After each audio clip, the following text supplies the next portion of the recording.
The Originals is one of those shows that are so good that even at its worst, it's still a half decent show. Especially when you compare it to the other two shows in the Vampire Diaries universe. Like the worst of the worst of The Originals would probably be one of the best seasons in the Vampire Diaries, and definitely would be the best season in Legacies.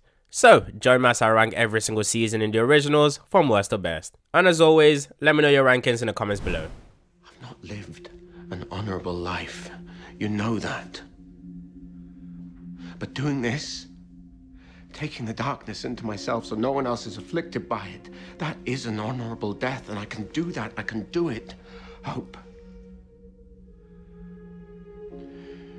Because you've helped me feel something that I never thought was possible.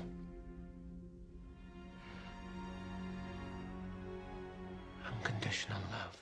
Season 5 has been unanimously agreed upon as being the worst season in The Originals, which I don't disagree with. And like I said earlier on, it isn't entirely awful. It's not unwatchable and the writing is still not awful. However, it is still a lot lower, as in the writing, the acting, everything about season 5 is still a lot lower compared to every single season from the rest of the show. And the main reason for this is because season 5 more so was acting as the first season, or more so the pre-first season of Legacies. So season 5 was more Legacies than it was The Originals. Yes, I know there weren't much great acting scenes like it was in the earlier seasons, but there were still some really good scenes. Like the preview clip I gave you was one of them. There's also the death of Elijah and Klaus. In fact, that entire episode was great. So yeah, there were goods with season 5. There were highs with season 5. However, there were also lows, like really lows. And the main problem with season 5 is the fact that the villains were kind of awful. In fact, most of the reason why people even remember season 5 was because of the main characters.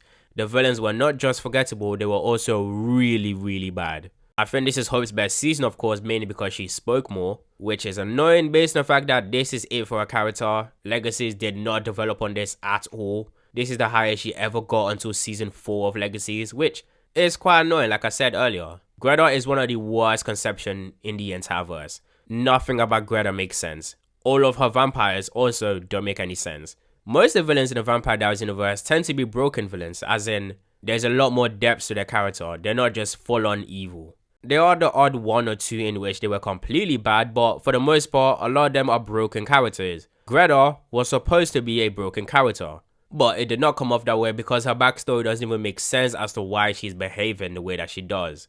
Like, I'm sorry, if I look at your backstory and your reason for everything that you actually do in the modern day, and I agree with Klaus Mikaelson of all people from every single point of view, including yours, then I'm sorry, you are a terrible villain and your reasoning is also terrible. The villains, of course, is not the only drawbacks to this season.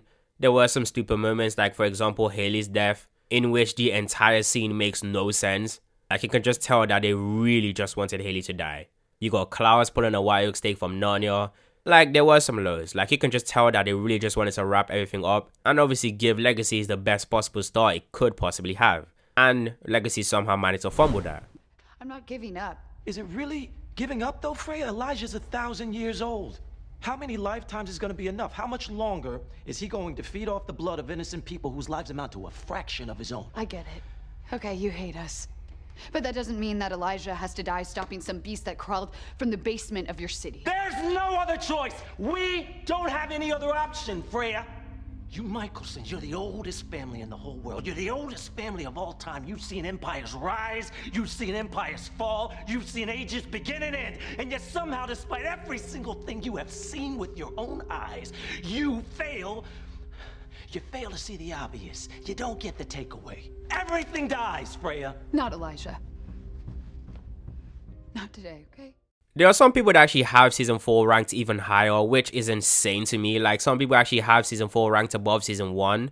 How? Season 1, season 2, and season 3 is superior to season 4 in pretty much every single way. The characters were at their best during those times. The acting was at its best. The writing was at its best. The villains were at their best. The storylines were also at their best. Now, don't get me wrong. Season 4, like I said with season 5, isn't entirely awful. In fact, I don't really think it's a bad season. It's more so half decent, flirting with being a decent season, because it does have some highs, but the lows really drag it down. One of the lows, of course, is, like with season 5, the villains. More specifically, the Hollow. The Hollow, like with Cade in the Vampire Diaries, is a really great concept, but The delivery was terrible. I've already done the whole video trying to fix the Hollow. But to summarize it, if you're going to try to make the Hollow as completely evil, like there is no redeeming qualities about her, that's fine. But you can't try in any way to humanize her. Meaning don't give her presence a human form in which you can just punch her. Have the Hollow as this metaphysical monstrosity in which she's just completely dark and completely evil.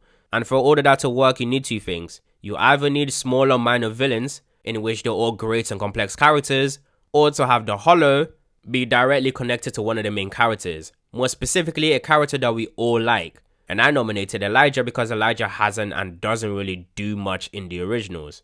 He's sort of just part of everyone's storyline and he never really has his own. For a character like the Hollow to work, it would be because of the effects on other characters.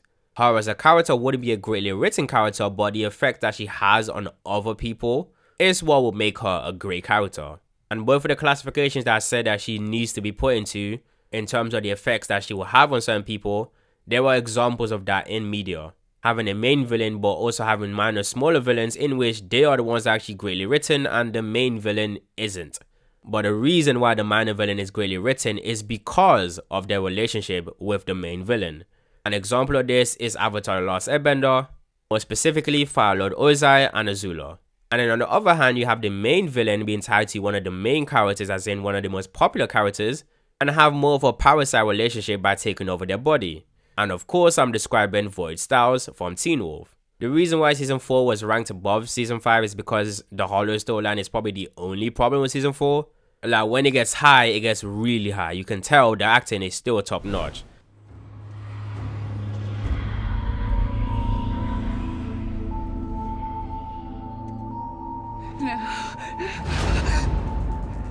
There you are. After all these centuries. Hello, my Freya. Dahlia. Season 2 is a really good season. Now, just because I have it at third does not mean that it's not a really good season. It is. But it does have some flaws in which it isn't going to be the best season for me. But I will start more so with the goods of Season 2. The first thing I'm going to talk about is the biggest and probably my main reason why I like Season 2 so much, which are the dynamics and the relationships between the main characters, and also the cause and effect or the impact that Season 2 actually had for the rest of the show. I said this in Elijah's video, but I don't think a lot of people actually caught this. But Klaus and Elijah's relationship actually flipped after Season 2. Elijah actually became the more ruthless one, and Klaus became the one that people reasoned with the most. And the reason why that happened is because of Season 2.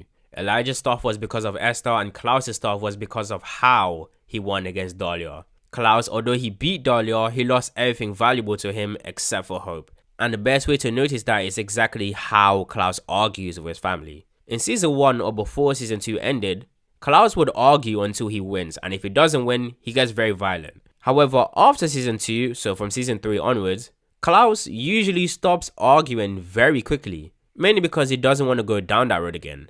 But I'll more so go into more details about that when I go through Season 3. But anyways, those aren't the only good points. Season 2 also did really well with Kol's character. He was a lot more better written than he ever was, and we knew way more about his character than we ever did. And also Yusuf Gatewood somehow turned Finn into a fantastic character, somehow. It's actually criminal how underrated of an actor he actually is. Now, in terms of the bad stuff, now don't get me wrong, Dahlia was a great character, not in the sense that she was greatly written, but because of her effects on other characters, like I just stated before. But my god, they nerfed her very quickly. Like, her intellect was pretty much long gone by the time that we actually get to the end of the season. Dahlia had no business helping Klaus, Dahlia had no business actually joining up with Klaus, and Dahlia had no business losing. If she didn't actually do all of the stuff that she was doing with Klaus, she would have won, easily. But the other thing, and probably the biggest thing, as in the main reason why I actually have Season 2 as ranked 3 instead of 1, is pacing, which affected the first 3 seasons of the originals. Now, with Season 1 and Season 3, there were some filler breaks, but it's usually about 1 episode or maybe 2 at most, and then it kicks back up pretty much very quickly. However, with Season 2, it's not just 1 or 2 episodes in which a large chunk of the episode is just filler. Season 2 had whole arcs that were fillers, like whole storylines were fillers. Season 2 is when you feel the season is too long. Almost the entire season was really slow paced. This is mainly because they try to focus on people that we really don't care about. Characters that aren't really interesting. Werewolves. I didn't like werewolves in the Vampire Diaries. It did not change in the originals, and it definitely didn't change in Legacies. Hayley's entire pack was useless to me, but we spent whole episodes on these people. That the only werewolves I cared about was Klaus, Hope, and Hayley. And even with Hayley, because she keep being connected, as in the storyline was actually linked to the werewolves, and I keep seeing the werewolves and I keep hearing about their story, really slows down the plot for me. Is that what this is? You are once again worried that you will be left behind. Has history taught you nothing? We don't abandon you. Nick, you drive us away. Is that so? What have I done lately, other than cooperate and bow down to you, brother, to make up for daggering you, for the greater good of our plan to reclaim our home? Look the other way, sister, while you repeat the same cycle with Marcel, falling again for a man you shouldn't be with, while he controls the empire that we built, that he took. I spent a really long time deciding on whether or not I should have season 1 at number 2 or number 1. And I ultimately decided of having it at number 2, mainly because season 1 has this weird thing of having inconsistent highs and lows. And this is all because of the problems I stated for season 2, which is pacing. And season 1 doesn't particularly drag, but season 1 tends to cancel a lot of great storylines because they want to fill up a lot of time, because they need to get 22 episodes in that season, when the season really should be as low as 14 or 15 episodes. Like, you will have 3 or 4 episodes of just insane storylines in which it's just edge of your seat action and just completely destructive, and every single character is at their highs, great storylines, great writings, and then it just drops all the way back down low after the 4th episode or the 3rd episode, because they have 1 or 2 episodes after that in which is just pure exposition. Exposition that really did not need to last that long, especially to the point in which it takes over an entire episode. The first one happened after Klaus and Marcel, in which we had the highs of Klaus and Marcel, and then we had the whole storyline about the harvest ritual.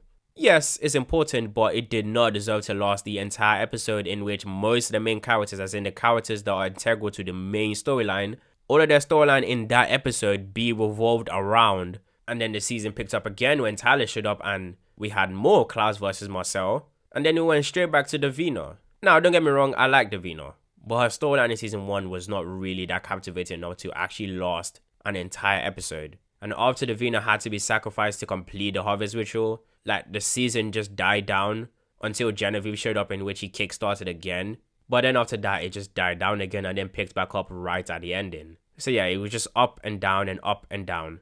Now, don't get me wrong, the ups was really good. The highs were really high. The writing was really good when it was at a high. The acting was top notch.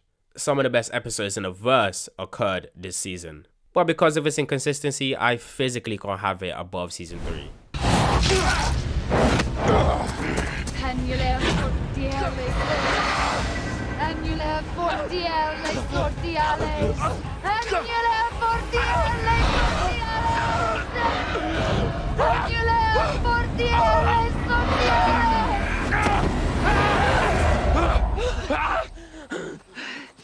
His power's gone. He's nothing but an ordinary vampire now. Season 3 for me is the best of the Vampire Diaries universe.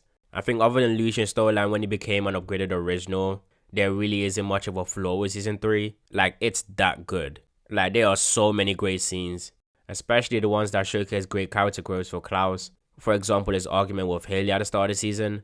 Klaus had the better arguments, and Klaus had arguments that he hasn't really used. Klaus could have easily won that argument, but he realized that Hayley isn't backing down, so he backed down, because he realized that it's a lose-lose situation. He understands the longer he argues for, the more Hayley would hate him. There are so many great scenes with so many great subtext. Finn, even though in his original body is a boring character, he still had a very great scene. I'm of course referring to the Behind the Black Horizon speech, in which he told Elijah that for most of the centuries that he was actually daggered for, he was actually awake, as in he could actually feel everything. As in he can actually feel time go by, as in he was basically trapped in his own body. Like, that's deep. And not to mention, season 3 was really action-packed. There wasn't a single episode that wasn't insane until you got to the Lucian stuff. And even with the Lucian stuff, it was still action-packed, but it did slow down the season a bit. And then finally, you get to the best storyline in the entire verse, The Fall of the Mikaelsons, by Marcel's hands of course. The final episode was fantastic, like season 3 was just really top notch. And in my opinion, it's probably the best season in the entire verse.